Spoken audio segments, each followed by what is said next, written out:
Hello everyone.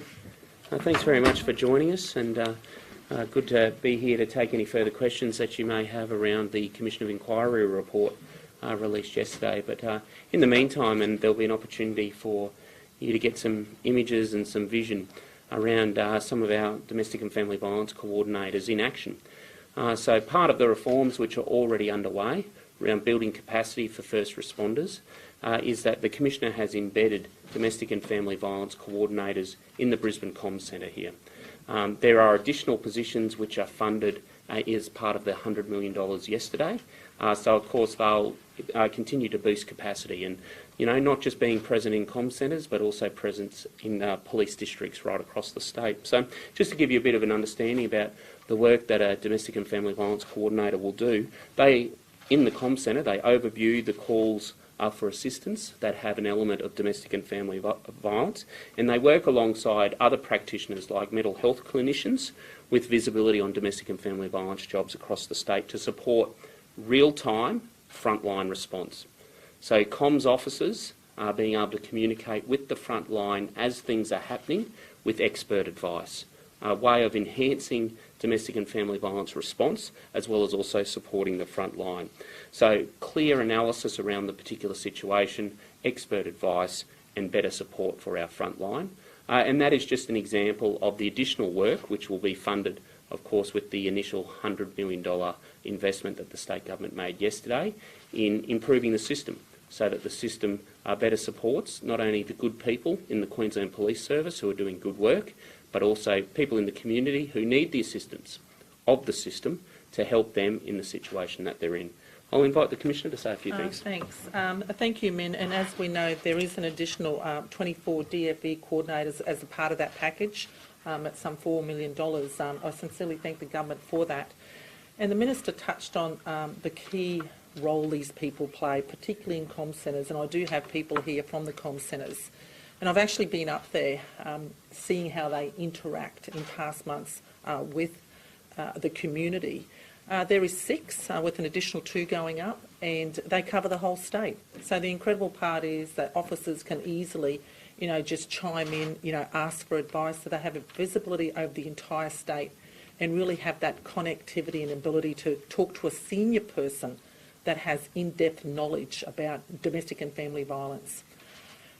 The other benefit is they actually sit across with other experts in their fields as well, our mental health coordinators, and a lot of that often crisscrosses. So to have those experts in their fields, in comm centres, giving such comfort to our people in their jobs is excellent, particularly in some of our more remoter communities where you don't have, your OICs working, all day.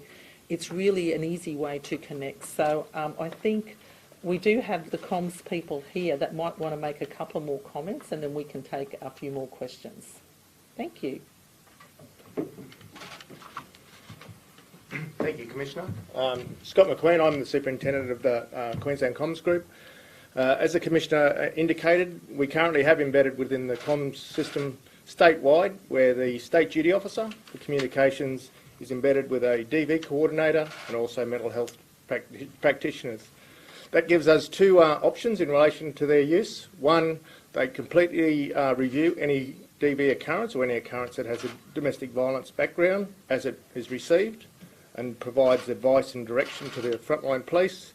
The second option is obviously frontline police that are attending these incidents have a point of contact 24/7 to make a phone call, speak to our duty officers or speak to the DV coordinator, get advice in relation to what action, any other information that can assist with that investigation. Can I just clarify, if someone phones in and they're in a domestic violence situation, do they talk to one of you guys or do you assist the operator? The process comes in if someone rings in on 000 and one of our operators was actually to take that call. They enter the job in our system. They actually has a tag that it's a domestic violence related incident. At that point, our duty officer has view of it, and the state coordinators also have view of it. So they can either identify that directly off the system as it comes in live, or it can be referred to them. Being a statewide function with our duty officers, it won't matter if this domestic occurs on the Gold Coast or in Mount Isa. They will be referred to those state coordinators who, as the Commissioner said, can work with the mental health practitioners to identify any other health issues, the whole package around the incident rather than just focusing on the one area. Thanks. Any other questions? Minister, sorry. In regards to the new police integrity unit that was announced yesterday, will that cover all levels of complaints from anything from traffic to, say, deaths in custody, or will it only be on the misogyny, sexism and racism complaints? Yeah. Look, that's a level of detail that's still being worked through, and you'll see the milestones in the report around timelines around that. The Premier also mentioned yesterday that there needs to be, a level of harmonisation across all the other reports and recommendations as well. So, Peter Coldrake's made recommendations, and Fitzgerald made recent recommendations around how to improve the capacity of the CCC. So, this is a body of work that needs to be done. It needs to be done right, but certainly the principle around civilian oversight of the Queensland Police Service is an important principle and one that the government supports. Is this funded? Is there specific funding allocated for the police integrity unit? So that's not a milestone yet that was identified in the report, but obviously there will need to be some funding to enhance that capability. And there's some milestones which are identified in the report. I think recommendation 3 says to come back around the demand resourcing model for government to allocate funding. So there is obviously the initial allocation yesterday. We made the remark yesterday as well that there would need to be significant more additional resourcing, and the government's on the record around that commitment. Is it reasonable then to have that up and running in 18 months? Is that achievable? Well, as I said yesterday, we expect the Queensland Police Service to do its best when it comes to implementing these recommendations, and we want the recommendations implemented expeditiously, which is why we've created that special position of the Special Coordinator for Police Reform to get things underway, implement them as quickly as possible, work with stakeholders so that we get the recommendations completed as soon as possible, because it is important for change to happen quickly. If it's to deal with all complaints, will this mean that Ethical Standards Command is wound up? Well, again, that's a level of detail that we need to work through. There'll be much commentary, and there's commentary in Coldrake and regular commentary from the CCC, both in the past and the future, around how it is important for organisations to have a robust internal discipline process, robust internal ethical standards process. But when it comes to the Queensland Police Service, you also need external oversight. So let's work through all of those things. But certainly the government's made a commitment around that oversight, and it's important, and we'll get through it and implement the recommendations. You mentioned, the Commissioner's mentioned in the past that she'd like the power, to sack or to intervene, veto promotions. You've mentioned that you were looking into this. Is this something that you're still entertaining, given that this, separate body's been recommended? Yeah, so there is some legislation before the Parliament already, having automatic dismissal of police officers in certain instances. So, the government's moved on that. That sends a strong message, I think, to the community around government's expectation around integrity in the police service, but also a message to the workforce to say that there is an expectation of high standards. The Commissioner's got a number of processes to follow under current legislation, and I know the Commissioner's getting some extra advice around that, and also looking at particular cases at the moment. So let's let that process work. Of course, if there are shortcomings, the government's always open to having those conversations. But current legislation before the House and also current processes underway with the Commissioner. Could I just ask the Commissioner a couple of other matters? Thank you. First one being schoolies. 24 arrests since Schoolies Week started. That's up on this time last year. Are you concerned, or are you happy with the behaviour of kids? So there's about 10,000 more children there this year than last year, about 25,000. So I went down there for the first week and there was only 4 arrests. The first day. Interestingly, that was probably one of the best first days ever. So we were incredibly pleased with that first day. The numbers have picked up, but there is a lot of children down there. I ask, please, and as I did on the weekend, that you please, look after each other, that you reach out for services like the police or Red Frogs or Rosies. There is an extraordinary amount of services down there.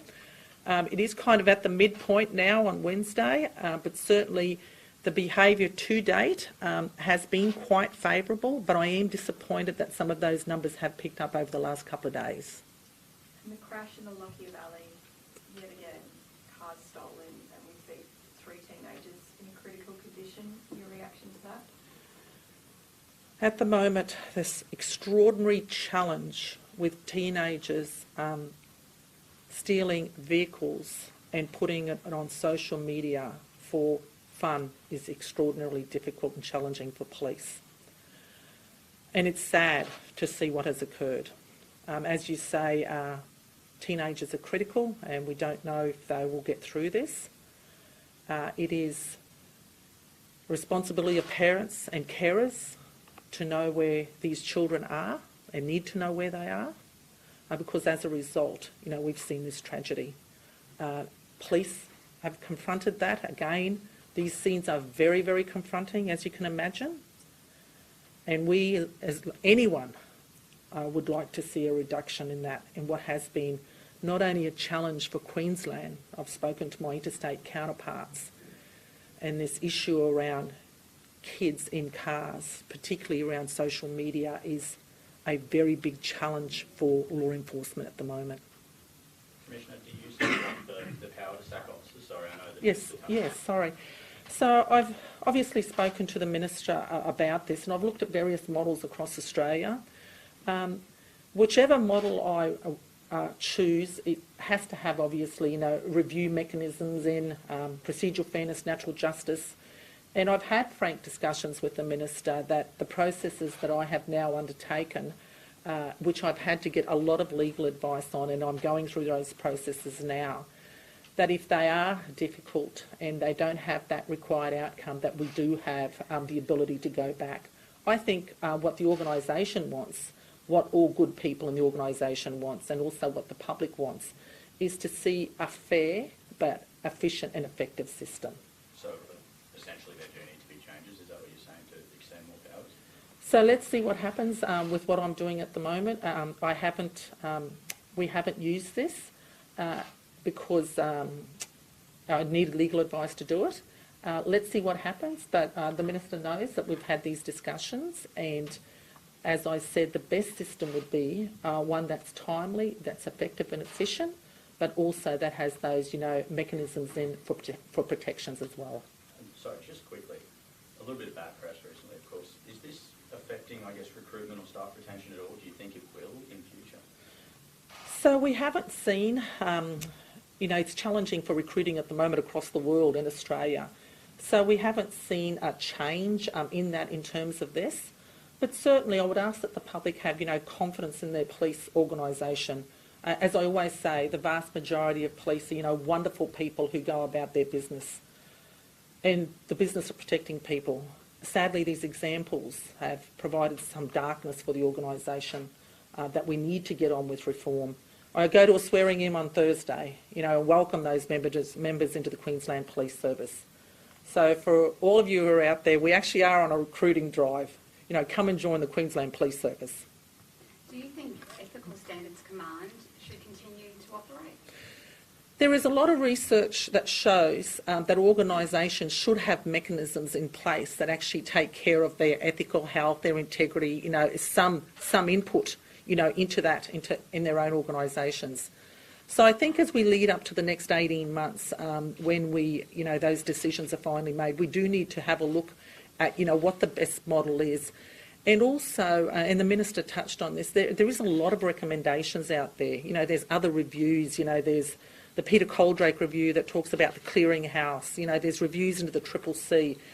And for the work of Steve Golczewski and the team, I think they really have to see what each of those is saying and come up with the best model for the organisation. I have always said, an organisation that has the more oversight, transparency, accountability and independence about, how the discipline is administered is nothing but an asset. It gives great confidence and trust from the community, so I'm very supportive of that. Commissioner, the report mentions the case of Susan Port and Kath Nielsen and complaints that were made about them mid-inquest. The Commissioner of the inquiry said that they've concerns were reasonable and the complaints put in about them were ill-advised. Do you agree with that? I don't have the exact detail, but I do. Yeah, it's difficult to give you the exact detail on that. I have been briefed on it, but I don't know the situation behind the scenes that exactly were encountered as to why that was done. So I'd have to get you some, further detail on that. Do you think they should be considered, victims of crime effectively, as the report suggests? Well, in many ways they are victims, aren't they? This is horrific circumstances. So I need to be, better briefed as to exactly how and why that occurred to get across that detail. But it's, those people who are so important to us, a widow and her closest friend, the partner of Brett, that we really need to surround and look after. Any other? Sorry. So one Yes. colleague just came through. Yesterday you said you'd be issuing an officer with a notice to explain why he should stay in the organisation and other cases would be reviewed. Can you tell us where you are with that process? Yeah, definitely. So that will happen by the end of the week. And as I indicated, there are other matters that I'm looking at. I gave a commitment that I would go back and look at all matters where I felt there was, an unsatisfactory outcome and look into them. But certainly there will be one this week, and over the next few weeks there'll be others. I can't afford to rush into this. It is a new piece of, legislation that I am testing. I really think that I need to take my time, make very good comprehensive decisions to have the best outcome possible. Minister, can I just ask you about that Brightview crash? Oh, yes. Just in the wake of that, the opposition's obviously attacked the government continuously over youth crime laws, saying the laws are soft and not enough is being done. Do you stand by the changes you've brought in and the plans you have? Yeah. Well, there was some commentary last week by former Commissioner Bob Atkinson around the laws. He acknowledged that the youth bail laws here in Queensland are among the toughest in the nation. They are seeing more young offenders in custody for longer, and they're also seeing better engagement between law enforcement in those offenders because there's more touch points. He also made some comments around a proposal by those opposite, and I know you were there and heard those comments. I thought he quite methodically outlined the previous concerns that were raised and also the evidence which supports the fact that those laws, when they were in place, didn't work. This is a very complicated issue. The government has toughened laws and will always look to opportunities to have the best possible laws for engagement. We have increased resources to the police and also those intervention services. But ultimately it's a complex issue which has taken many years to manifest itself in those young people and their families. So government remains committed. So long as there's one instance of criminal offending, the government will never give up. But we'll always look to the evidence around what works and we'll do what works. Thanks, everyone. Have a great afternoon.